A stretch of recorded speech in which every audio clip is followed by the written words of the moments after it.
Hi, it's Donald Davidoff, co-founder and CEO of Real Estate Business Analytics, here for yet another episode of The People Behind the Performance, where I sit down with key leaders and disruptors to dive into what's driving the real estate industry success, the role data plays into it, and tell the stories of all the people behind it. I'm here today with industry veteran Carol Enoch, CEO and founder of Enoch and Company. As I suddenly realized, I'm not sure I pronounced the name right, but hopefully It's so. Enoch. It's okay. Enoch, close enough. Enoch and Company is a multifamily real estate consulting firm providing asset strategy, asset management, and innovation implementation for owners, developers, and prop tech executives. She recently founded Canary as well, a B2C firm providing asset strategy to individual investors.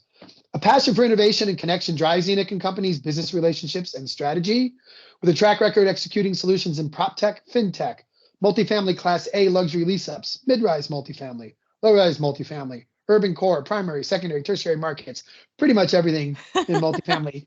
Enoch and Company is uniquely positioned to support clients ranging from prop tech startups to institutional investors. Welcome, Carol. Thanks, Donald. I need to shorten my bio. It's okay. I don't know. I don't know about you. I don't know about you, but every time I sit on a stage and somebody reads off my bio, it is the most awkward moment of my life. I don't Well, yeah. I don't lack ego, but I really don't like hearing people talk about me. It's just weird. No, and I will say too, as somebody who works in innovation and likes Mm, innovation, hearing about the things that I did in the past, albeit they're important, and I think they're a very yeah. valuable piece of how we work and how I work. Um, it's we're working on some interesting and cool things that are there too, and those are always fun to talk about. And so, yeah, I feel like I'm learning every day. So I'm like, am I an expert? Who knows? But apparently, yes. Today I am. I know they tell me I'm a thought leader. I still have to look up what that means. Okay. So Carol, as you think about the state of the industry today, what's on your mind? The thing that's first and foremost on my mind, and multifamily specifically, is how we're going to continue to innovate in a post-COVID world. We Mhm. had a lot of innovation and a lot of movement in the technology front during COVID because we were forced to. And my main question is, are we going to keep our momentum going, or are we going to rest on our laurels? Do we really understand that the progress we made over the last 3 years, which was at breakneck speed, is still barely catching us up with our industry Mhm. peers? So those are the things that I spend a great deal of time thinking about. What I can share with you is some of my clients that are doing the most innovative work are looking outside of our industry to partner. They're partnering in banking. I've got a partnership I think we'll probably talk about later with a group that does empathy training and ethnographic research. That's been a really Mhm. phenomenal and fascinating way to gain true insights and understanding into how our consumer base works. I think a lot about how we approach our business in terms of, when I started in the industry over 20 years ago, it was landlords and tenants, right? Those were the camps that we were in. That's how we were working. Now, I think we're starting to look at consumers instead of residents or tenants. I think we're starting to Mhm. understand that we are a trillion, multi-trillion dollar business and a gigantic piece of the American United States economy and how we fit there. So those are the things that I'm thinking about and more on a regular basis. Yeah, both of those really touch a nerve. I mean, obviously I had 10 years at Archstone, which I think was one of the first companies to recognize that residents were something more than an inconvenience between buying and selling properties. That's right. I think the industry's really getting there. It's funny you talk about the pace of innovation post COVID. I literally had a call 3 hours ago with a prospect looking at our budget product, and their only possible objection is they've got one other big project going on right now. Hmm. And so I actually said to them as we were prepping ultimately get with the president of their company, I was like, it's really interesting because pre-COVID, that happened all the time. Like you can only do so much in the field. I said, then COVID hit and we changed everything overnight. And guess what? People could handle it. So I'm sort of like, so are we reverting back to, risk averse, can't walk and chew gum at the same time? Or guys, for a year and a half, we did 50 things and everybody handled it. So can't we handle two right now? So I want to talk about that risk aversion because that's something else that Mm-hmm. I and everybody is thinking about and not thinking about. So I've got a double-edged sword on interest rates. I Yep. see when those interest rates, and the Fed is extremely consistent, Donald. They tell us what they're going to do. Mhm. They make good on their Yeah. promises. In June of Yep. last year, they said, excuse me, everyone, here's what we're going to be doing. We're going to raise interest rates 385 basis points over the next 6 months. Yep. And they've done it consistently, plodding along. Yep. It's had the impact we all knew that it would have. But what I saw, and sometimes from surprising folks, going back to that risk aversion. Now, Mhm. do I think that we need to ignore key pieces of information and key market makers like interest rates? No. Do I think that we need to let it completely drive and derail our business? Absolutely not. And I find when we have Oh yeah. situations like this is, if you can be in the right space, this is a perfect time for innovation. This is a perfect Yeah. time to look at your operations. How can you streamline? How can you get Mhm. creative? Most of my clients, and look, we're not a brokerage firm, but we certainly get brought on a lot during times of transition. And as we all Mhm. know, people make big money at times of sale or, disposition of an asset. That's slowing right now. So what are we doing? Go clean house, right? I used to wait tables. You got time to lean, you Yep. got time to clean. So this is what we're doing right now. The smart operators that I'm seeing and the smart owners that I'm seeing are Yeah. really digging into, they're not letting their foot off the gas. They're continuing to push, push, push and find areas where we can make progress and innovate. Well, and, on the operating side, it's interesting because I still, even though I'm running Reba now, I still get a lot of calls from my consulting days on advice for pricing, and everybody's like, a recession's coming, a recession's coming. What should I do? And my answer was, well, don't suffer twice. Wait for the recession. Like, pricing is about the market condition today, not the market condition 6, 8, 10 months. I mean, That's right. if I had a magic ball and I knew the recession was starting 2 weeks from now, okay, different answer. But if you're worried about a recession in third quarter, right, or back 6 months ago, you're worried about a 2023 recession, that doesn't affect your July 22 pricing. It's like, That's don't right. suffer twice, That's right. And wait till you have the recession, then you suffer. we're technically in the recession, right? What's the definition? Negative Yeah. GDP growth of 2 quarters. Now, our industry has been somewhat insulated from that, in Yeah. no small part because of what we saw happen during COVID and how we're having recovery that's Mhm. not always real recovery, because we're recovering Yeah. against a global crisis loss. Mhm. And but our numbers are still strong. Things are still good. Look, Well, at its basic level, without getting too fancy, one of the reasons I love this industry, people always need a place to live. There's always going to be something for us to do, right? Like, we're providing a basic service to people, period, mhm. end of story. So we can figure it out. Yeah.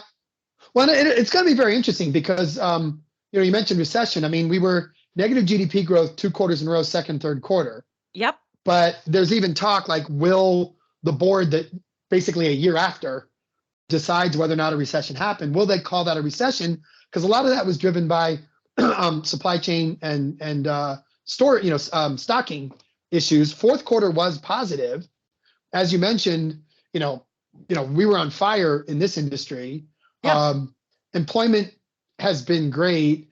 I'm still sort of looking. Again, I'm not trying to be cavalier. A recession absolutely could be around the corner, but we've said a recession could be around the corner for 6, 8, 9 months, and at least a traditional one hasn't happened yet. That's right. So it'll be interesting to keep watching that. And I also love the people who beat up on the Fed for having, said inflation was going to be transient, and boy, didn't they turn out to be wrong. Excuse me, they said inflation was going to be transient in December of 21. Hmm. Nobody knew that Russia was going to invade Ukraine in late February. That's I right. maintain if Russia hadn't invaded Ukraine, inflation would have been transitory. But that just caused so many shocks in the energy and agriculture industry. Okay, and now to your point, the Fed's doing exactly what they said they would do. So, Monday morning quarterbacking is always much easier than looking at Than it predicting the forward. future. Well, that's exactly Yeah. right. And I think too, for those of us who were around for the fallout in 2006 to 2008, I think Mhm. our we're still shell shocked, right? Like, we remember, Mhm. but that was very much pointed in and driven by Oh our yeah. industry. And so I think for us, we may feel a recession differently than Yeah. others, and we may be a little numb to it because those were some really, really, Yeah. really rough That times. was, well, yeah, I was gonna say 2008-9 was the first balance sheet recession since the Great Depression. everything else has been a P&L recession, and P&L recessions are V-shaped, just like this one was. Okay, Yes. let's get a little bit into the personal side. How did you start out in this industry? You've got an interesting story there, as most Oh, do. Donald. The So flypaper industry, I call it. my background's in theater. I have a theater degree from Yep. Indiana University. I'm a classically trained actress. And this is something that I actually used to be embarrassed about and I would never share with my industry peers in real estate because, and for good reason, I had some bad experiences where people made assumptions about my work ethic. They thought I was going Mhm. to be flaky. One of my favorite comments was like, "Oh, if you're an actress, you must be a really good liar." And I'm like, "Well, you must not know anything about acting." But, there was just a lot of, and I was young too, right? I was 22, Mhm. 23, starting my career. And those things matter. How people look at you matter. So I was really sensitive about it. And now I'm not such. So I'll tell you the story and then we'll kind of go back to waxing philosophical about how great I think a theater degree is when you're running a business. But went to theater school, moved to Chicago from Indiana University, as all good little theater students do. And I needed a job to pay the bills. And this was in 2002. And I went to the corner store and I picked up a newspaper and highlighted little ads for a job. And I found one that was like flexible schedule, great money, creative people. And I was like, sounds good. And it's like fax your resume. And I was like, oh, I went to theater school. I don't know if I know how to fax. My roommate, thankfully, went to communication school. Her dad had set up a computer. She's like, I got WinFax. I'm like, cool. How does this work? She goes, you just take your Word document, type in the number, and it'll send it over. So I do this, nothing happens. Okay, send it again. I don't see anything. It doesn't say send. It doesn't like jump out and have a bunny dancing saying, great job, Carol. Congratulations. You faxed your resume. So I accidentally faxed my resume 17 times. I was not sure that it went through. So I went to the library, looked up because again, these were ads that were like 3 lines long in the newspaper. Tried to figure out what Mhm. this company was based on the Yep. fax number, found it, got my resume packaged up ready to mail, realized it was less than a mile from my house. So I also walked it over. So instead of filing a restraining order, they hired me on the spot because they thought I was motivated and good at follow up. And they hired me to be a leasing agent. So I was driving people around the city of Chicago, showing them apartments and ended up quite frankly just finding two careers that I loved because I continued my theater career for a number of years um, as I grew my career in real estate. And I do want to talk about the confluence of those two things Mhm. because being involved in any kind of creative industry, the arts, you're building something out of nothing. You're learning how to work with a tremendous amount of talented people with very different work ethics, skill sets, backgrounds. And that prepared me. I've got a very close girlfriend who went to Kelly School of Business at IU. We went to college together. She actually sat on the board of directors at my theater company in Chicago for a number of years. And we joke that I learned more about how to run a business going to theater school than she did learning macros on Excel at Kelly School of Business because we were out there making stuff. It Yep. was like little baby entrepreneurship training. And I'll talk a little bit about the empathy training and ethnographic research piece that's been really critical to some of our most successful work at Enoch and Company in the last few years. But truly being able to understand other people will get you Mhm. so far in Yeah. business. And that's a lot of what you do in acting. You get your role, you see, okay, here's my character. She's 40 years old, she's divorced, she's struggling to make ends meet. She's, whatever it is, you do your research, time, place, and you get to know this person and you get to know how to try to love them and make them successful. And really at the end of the day, that's what we do in client Mhm. services. That's what we do in customer service. Yeah. That's what we do with our colleagues, with our friends, with our family. We just try to understand who are you and how can we work together. um, so that's kind of how I got involved in the industry. And leasing apartments, kind of one thing led to the other. I was presented with a number of just tremendous opportunities and have a lot of gratitude for the folks in my path along the way that saw things in me that I didn't see. Mhm. Joel Redman is one from MetLife. I was having kind of a tough time figuring out where I was in my career, what I wanted to do, and he was gracious enough to sit down and have coffee with me. And he was like, "Well, just tell me what." And this is after years of being, leasing director, operator, doing all these lease ups, being on site, Mhm. really being on the ground, doing the work. And I was frustrated. I was feeling like I was ready for something more. I didn't know what that next step was. And he listened to all the things I was saying, and I was like, look, I want to work nationally. I really want to, I can see the big picture. I understand not just the business of the asset, but the business of the industry. And I want to be able to bring people together and connect this awesome person with this awesome company and make things happen and really just do a great job running these assets. He goes, you're an asset manager. I'm like, Joel, I went to theater school. All my asset managers that I know, they got their MBAs at Duke Fuqua. That he's like, that doesn't matter. He's like, you can learn that. You can get a good analyst. And no less than 2 weeks later, I got a call from a former colleague about an open position handling all the lease ups for Form Investment Group as an asset manager. So Joel is right on the money. But I would not, Donald, have seen that in myself. I didn't know. Yeah. And so, one thing that I think is just tremendous in the multifamily industry is that I think we have a culture of mentorship. I think we have a culture of really helping each other out. And it's been a phenomenal way to make a career. Yeah, one of the things I've said many times is the good side of being in such a fragmented industry is, UPS can't help DHL, right? They're the enemy. American Airlines isn't going to share something with United Airlines. They're the enemy. We're willing to share. Heck, when I was at Archstone, Equity Residential actually partnered with Archstone to make LRO really happen in the industry. Like no other industry does the biggest and the second biggest publicly traded company actually work together. I also want to touch back on the the theater angle. So I don't know if you know this, but my younger daughter got her undergraduate degree in screen acting in LA. Yep. I think we've talked about that. One of the things that I learned from her is from her improv work, right? Improv is the first thing they teach you in improv. You know this. Yes, and. The first thing they teach you and do is yes and. Yeah. It's all about yes.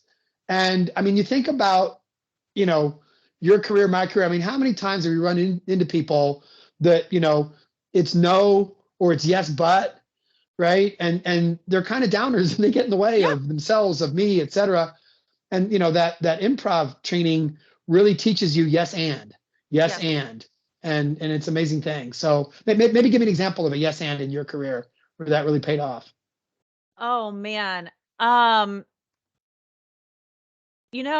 think the best example that I can think of is at UDR. They brought me on to do a lease up at 399 Fremont. It's a flagship asset for that company. It's a beautiful 42-story high rise in downtown San Francisco, and we were pushing.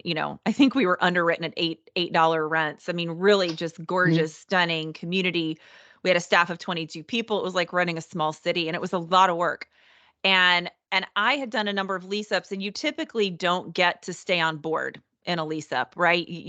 They take you, they move you somewhere else, they do something else, but on the operations side, they rarely will let the lease ups team stay. And I really wanted to. I really wanted to see, okay, this is my third or fourth lease up on the ground at that point. I wanted to see, is what I'm putting in place really working, right? Or am I handing off a steaming pile of problems to somebody, to somebody else where they're rolling their eyes like, oh God, here we got to take over what Carol messed up. So I really wanted to stay, and I got approached with an offer. They either wanted me to move to Huntington Beach and take on a lease up there, or they created this corporate role, which was a lot of unknowns, right? It was doing some ancillary income. I had started working with Peerspace on some ancillary income driving work, leasing out our common area amenities, because it was during the amenity wars, right? We had 25,000 square feet of amenity space. People weren't using it. It drove me crazy. I'm like, we can make money here. So reached out to Peerspace, started this program. We ended up running it nationwide, and that was part of the new role. But, they had these two options for me, and I knew that someone in the C-suite definitely had specifically requested, and this UDR is a huge company, right? So at my level, to be requested by somebody in the C-suite is an ego boost. And I knew that there were one, if not more people in the C-suite that I knew that they wanted me to go to Huntington Beach. And I knew that I wanted to do this corporate role that I didn't know how long it would last. And I talked to a bunch of people. I really thought about it. And I thought about doing what I knew somebody in that position of power wanted me to do. And instead I said yes and to myself. I said yes to what I wanted. And it totally changed my career. And ironically, that role only ended up lasting for 3 months, because then they got a new CFO and it's a REIT, right? So the bad income you can only do so much with, and it just didn't fit in with what they were working on. And I remember my boss flying in from Denver to talk to me in person about the role being dissolved, and they were super classy about it. And I remember looking at her and being like, actually, Kristen, this totally makes sense. I've set everything up. You can hire an intern to run this part, right? Like you don't, if you're not going to grow it, you don't need me. Right. And that yes and sent me into this open space of then going into asset management, which that training has been critical in me running my current business. So all of those things where you're like, I don't know if I should if I should do this or not, but saying yes and really pays off. I think another great example, one of my clients at Enoch Co that we're working very closely with now is Quext. They're a technology arm of Madera Oh, I know them well. Residential. They're investors of ours. Dave Marcinkowski's on our board. Yeah. So Dave, you'll like this story. We've got some mutual friends involved. So Steve Lefkowitz was putting on MTech, multifamily technology, during COVID. So it was all virtual, and I was slammed. And I remember texting when I said, Steve, I've got time to listen to one session. What should it be? He goes, listen to my interview with Dave Marcinkowski. So I listened to it, and I listened to the content. I was so captivated with his thought process, how he looked at things, the value first approach that he has really aligns with how I operate and how I live my life. And I don't even know that I realized that he was managing director. Like I didn't know his position. And I ping him on LinkedIn. I'm like, hey, I watched your interview. It was he's just awesome. the CEO. He's just the CEO of Madera Residential and Quex. That's all. And some other stuff. So I could not find a more down to earth person either. With big vision, which is a hard combo to find. And I pinged him on LinkedIn and said, hey, I watched this thing. I loved this. I would love to just have a conversation with you and hear more. And he reached back out a couple of weeks later. We set up a call and had like an hour-long conversation. And he was like, I got to go, but let's set up another thing. And the original scope of work, and this was not a business development call. This was me genuinely liking this person, wanting to talk to this person. And they've been our client now for over a year. We've done some phenomenal work with them. And we started out our scope of work very much in line with what my multifamily skill set has been, was to work on them with some Class A lease ups that were potentially coming down the pike and helping them set some things up within their company. And what we ended up working on instead was a banking solution. I have no experience in banking. That's not my background. But I understand how business works and I understand how people work. And we've partnered with this group called Others Unlimited that does empathy training and ethnographic research. And really we're able to uncover some tremendous insight on Dave and Quex's behalf for this company. And I do want to reiterate, I am always cleared to talk about this with Dave.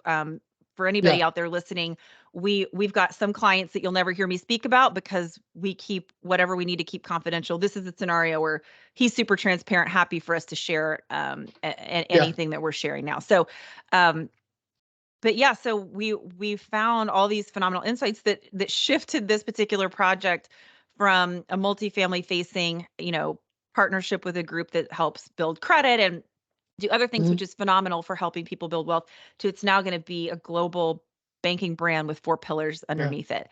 And as somebody who's a data junkie and who spends a lot of time looking at market data and research and numbers, this new way of finding the deep, softer side of information has been incredible. Watching Karen Faith, who's the CEO and founder of Others Unlimited, watching her work has been just an absolute honor and a gift. And you see how quickly she's able to unearth deep, deep insights from people. And it doesn't feel fast. Do you know what I mean? She just develops these because of the structure of how this works. And it's very formulaic. But it's about building relationships. And pre-pandemic, a lot of the ethnography, they go into people's homes. So you go in, you know that you've got a certain piece of information that you're looking for. But what going into their home does is it allows context and all these other conversations. She did a TED Talk recently about how to love yourself, that has such a great story about her sitting across from this woman doing an ethnography. And so many of the things about this person were things that triggered, she was smoking. She was like feeding her baby French fry, just things that Karen's like, this isn't helping this. She's like, if I don't love this person, if I don't figure out right now how to love this person, I'm not going to be able to do my job. And she made that shift, and the TED Talk is phenomenal. I'll send it to you. But doing that type of work and doing the ethnography based in empathy has just shown me so much more about information that we can gather and make tremendous change on. It's really just been amazing. So I think that's another yes and is like, sure, let's Yeah. collaborate On a with this bank. different way of doing. And look, there are other industries that use, she's worked with Google, she's worked with the Mm, NBA, she's worked with these mm. gigantic corporations who've been working with this type of research for years. It's very new into multifamily, and I think we'll benefit tremendously from it. Excellent. Yeah, no, Dave actually is our origin story. I got to know him through some work I was doing with TAA on the consulting side. And we were talking technology one day, and I was talking to him about this idea I'd always had about, why do people have to be stuck in Excel hell with crappy reporting engines or spend $2 to $3 million in 2 to 3 years just to get to a V1 of a bespoke BI? Right. And he was like, yeah, I'm working on some technology. We should help do that. And he right then and there basically, led our initial convertible note that started our company. So I'm curious. As you said, you came into the industry in 2002. I actually got involved about 1998. Same sort of thing. Stuck in the fly paper that is this industry, metaphorically. What's one thing that 2023 Carol wishes she could go back to 2002 Carol and teach? Because 2002 Carol didn't know it, and 2023 Carol knows it. That being an outsider is not a bad thing.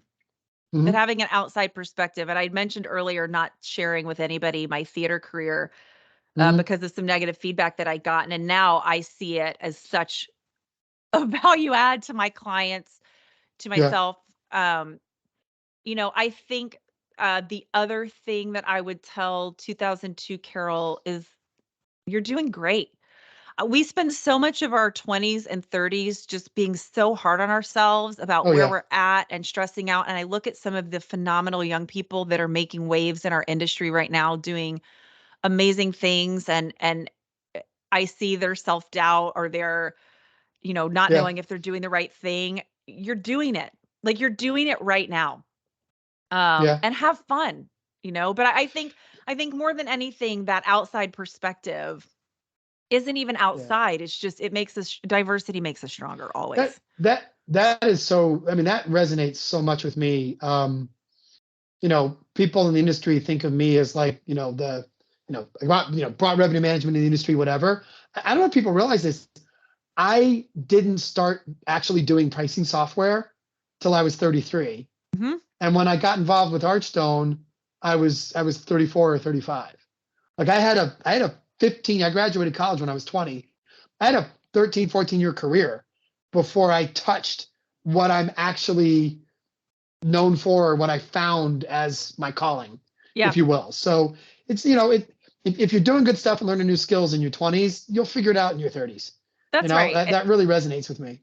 Yeah. And I think too, like, it doesn't have to stop at, 40, Mhm. 50, 60, whatever the age Yeah. is. I think we can constantly reinvent ourselves. And one of the things that Yeah. I absolutely love about the multifamily industry is how diverse it is. I mean, you can do, if you want to build your whole career multifamily, you can do construction, you can do analytics, you can do Mhm. robotics, you can do sales, you can do marketing, you can do Mhm. operations, I mean, there are so many things that Yeah. you can do. And to your point, because we are in essence a fragmented industry, we've Mhm. got a culture of support and care. I Yeah. didn't really realize until I talked with Cedric Bobo um, about this. We were talking about his project. Oh gosh, why am I blanking on the name of it? It's not DreamWork. It's I'll come back to it, but he has a phenomenal mentorship program that Mhm. he runs. And he talks about coming from banking into multifamily and being like, Oh you yeah. guys actually like spending time together. I don't, this is I came confusing. I I don't came from understand. I came from travel. I mean, the airlines were cutthroat. Avis Hertz, Dollar National. Okay, there's your car rentals. Half Uh-huh. a dozen large cruise lines. I mean, it's absolutely cutthroat. People, I mean, it's just you're always competing with whoever's next to you. The notion of collaborating just doesn't even come into play. And then I got into, the revenue management software. There's about 3 or 4 companies that did that, so that was pretty cutthroat. And then I Yeah. get into multifamily, and to your point, it's like you go to a conference and everybody's having fun together and sharing ideas, and like they actually genuinely like each other. You don't really have to diss each other because No. we can all get along and help you. It's you can create a rising tide to lift all the boats, and that's now I don't know how unique people realize, or I don't know that people realize how unique that really is as an industry. I don't know if they do. And I do. So Cedric Bobo, Project Destin, I want to make sure to get that out Okay, there. It's a cool. phenomenal So organization that's doing great work in multifamily. So sweet. So let's switch gears because we only got a few minutes left. My favorite topic, data. I always like to ask people, data and data-driven decision making. Those terms get thrown around so much they sort of don't have meaning. So I always like to ask everybody who meets with me on this, what does data-driven decision making mean to you? having the right information to Mm-hmm. make the right decision at the right time. Mm-hmm. So that's the I love that. result.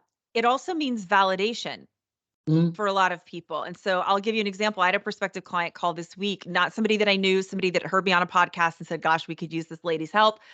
And our owner doesn't know that we're calling, and she's going to need data to show us that you can say what you can do, right? They Mm-hmm. want proof. They want to see a measurable impact on Mm-hmm. service. The other thing I Yep. think data-driven decision making means to me is efficiency, because when you have the Mm-hmm. right information to make the right decision at the right time, you save time, money, and energy. And when I say efficiency, I don't want anybody to picture, the just conveyor belt, right? Right. Efficiency to me means that we all have more time to be people, Yeah. to relax, to enjoy life, to enjoy our residents, to enjoy our coworkers, to enjoy what we're doing, and to really be full in it and not just a churn and Yeah. burn machine. It's fun. I think you just got me to change something I always say. So I always talk about how in our industry, people spend 80% of their time collating data and only 20% analyzing it. Like with Reba, we're trying to make it 10/90. I think I Uh-huh. want to change it. What we want to do is go from 80/20 to 10% collating, 80% analysis, and 10% you can actually have a life. Yeah. I mean, You know? and that's what we wanted. And look, here's the thing, and this is from my creative background. And Hmm. I'm also a very efficient person. I love logistics, and Yeah. anybody that knows me will know that. You and I were joking Yeah. earlier about how prepared I was for our meeting, Yes. making notes and all that stuff. It's how I operate.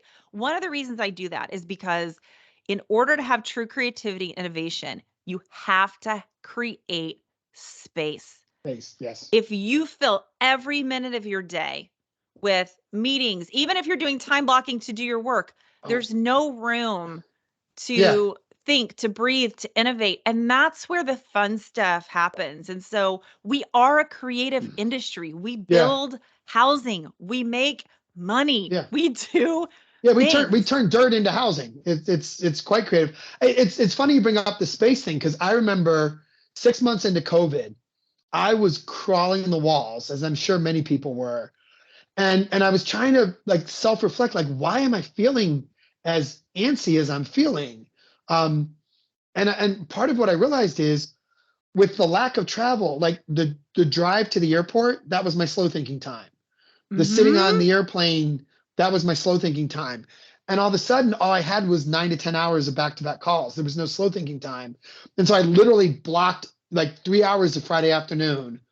I'm gonna shut myself down at 2. And that 3 hours is for contemplation, for maybe even for me. Maybe I'll go take a walk around the block or, but I had to carve that time out, create that space, at Yes. least in time, the way you talked about it. And that was quite a lesson. And it was sort of like, wow, I've been in my career for 30 years and I never really knew that. It just happened. Now I had to Hmm. learn the lesson in order to act Yeah. on it. And what's super cool is you look at Mhm. the generations coming in their 20s Mhm. right now, they're doing Yeah. it. They're like, we're Yeah. coming to the table for our very first interview for our very first job, and we're saying, we need space. This is what we want. And I think it's Yeah. phenomenal. And I think we've got a lot to learn from the folks that have looked at So, how we've done things and said, mhm. we so where might do, have a where do way to you, make this better. where do you think the future of data analytics in our industry is and what's most likely to get in the way? I think two things. I think one, that we may realize that soft data might be more impactful than hard data, that Mhm. those practices like empathy training and ethnographic research provide much more actionable information than just numbers. Now, look, I Mhm. love both. It's Right. hard for me to see myself, diverting from that. I think that the other thing about the future of data analytics is that with the advent of things like Chat GPT, we need to be Mhm. very carefully evaluating how we as people are adding value, right? Because that function, and I'm just learning about it, is Yeah. taking a lot of that analysis and it's all language based, right? So you can type into Right. ChatGPT, hey, write me an investor report on the state of the Denver market for the last 10 years. And it'll do it. And it might be better than what you and your analysts have been working on for the last 2 weeks. Working in an asset management shop, we were on a cycle every month of investor reports, and it was gathering the data, pulling things from CoStar, writing our language around it, tying it back to our assets. Well, now this innovation can do this in 3 seconds. So how are we going to continue to add value? And I don't mean that I think anybody should run around with scarcity mentality, because I don't think that's the case. I think that when we look at technology, it shouldn't be a foe because we've created it, and we create it in our image, right? Because we're narcissists, because we're humans. That's what we do. So it's thinking how we're thinking. And so we just got to continue to create that space to be creative and understand the value that we're bringing to the table. Yeah. No, that's a really good point. Okay, that was a lot. Really enjoyed it. Really cool. It's always fun talking with you. We now that we're done with the heavy lifting, we always like to end these interviews with a little bit of fun. As a former theater major, you'll appreciate a rapid fire kind of James Lipton style sort of Q&A. Okay, so here we go. Just as James would say, the only rule is don't think too hard. Okay. What book has influenced you the most? The Bluest Eye. What's your favorite time of day? Morning. Favorite app on your phone? All Trails. All Trails. Oh, I'm a bit of a hiker as well. I love that. I found I lead some Alaska cruises with this other little life I have on the side for my hobby, and I found really cool hikes all over Alaska through All Trails. The only way I can get through a conference in Vegas is by hiking in Red Rock Canyon. So I'll be hiking. We usually get up at 5 and do morning hikes every morning before annual meetings. So come on out. Send that to me. I did actually when I was doing consulting with Entrada way back in the early days, Ben Zimmer actually had me lead a hike in the morning at Deer Valley for that. And then once at one of Lefko's things in Arizona, we went and hiked Camelback in the morning. That was super cool. I'm getting a little older, so I never was fast going up, and I'm even slower, but we'll give it a shot. What's your biggest pet peeve? Being late. What's your spirit animal? Ooh, we'll have to talk about cultural appropriation on that language later, but I would probably say an animal that I identify with would be right now a bird. Okay. If you had to pick one food to eat forever, what would you eat? Tacos. And what's your go-to for having a good laugh? My family. Excellent. Well, thank you so much for sharing all your insights today, Carol. Where can everybody find a little more about you and about Enoch and Company? Love it. So you can find us on the web. We've got a website. It's enochco.com, enochco.com. You can email me directly at carol@enochco.com and find me on LinkedIn. Excellent. Thanks, Carol. Thank you.